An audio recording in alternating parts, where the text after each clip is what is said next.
I think I would try and.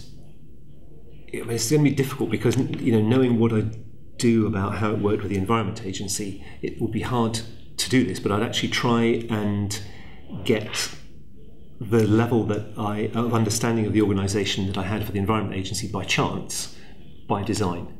So I wouldn't dig too deeply into exactly what it is and how they do it, because I think some of that is best left to emerge in the way that it did. I think we'd try to get a time slot that didn't include what would have been a lunch break, because it meant that most people hadn't had their lunch when they started, and by 3 o'clock it was tough actually. Yes, I mean it seems almost a sort of a trivial aspect of where you fit it in the day, but you're asking people to do something that is I think it's quite tough, because you're asking them to pay attention for quite a lot of time, deliver often quite complicated material, and if you're actually thinking, I really need my lunch, that's not the best of preparations for it. So paying more attention to when they're suggesting we run it, I would definitely mark that one down to experience.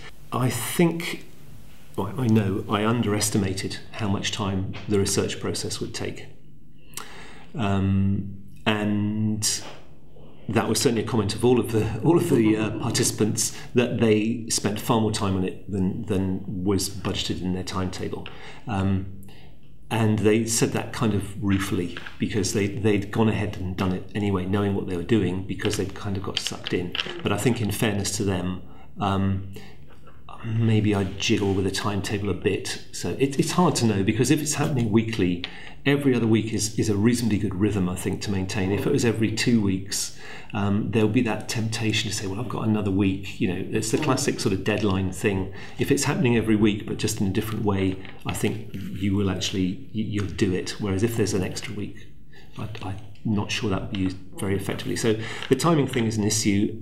I think the other thing I do is, when told that no, there's no problem, with IT, all of our offices are all interconnected and all the rest of it, take that with a very large dose of salt, pinch of salt, because we did have issues.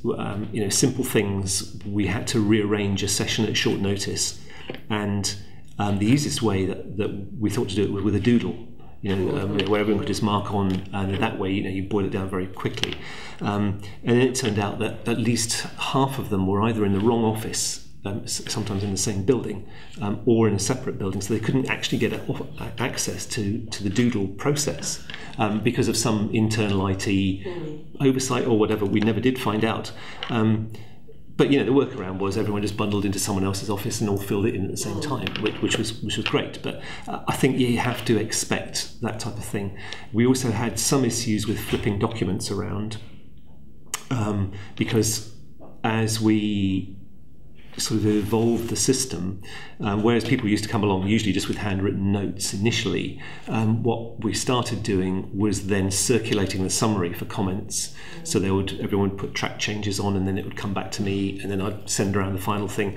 And there was always somewhere, in only, we're probably talking about 15, 16 different email addresses, most of which went to the same organisation. Someone somewhere hadn't received it for some reason, and it wasn't predictable. It wasn't to do with a particular location. It wasn't a particular person or address. We never did find out what it was, but it's just, that was I hadn't expected that. I figured, we've got a relatively small number of people. Surely they've got functioning IT systems. And the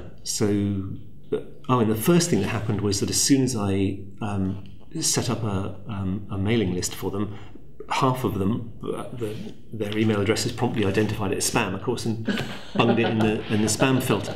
So that's one which I'd forgotten to look out for. But yeah, apart from, they're relatively minor things, I think, and I think, some of them I would change. I think I'd also be not surprised to find new things cropping up that I hadn't thought of, and just be, prepared to work around that. So.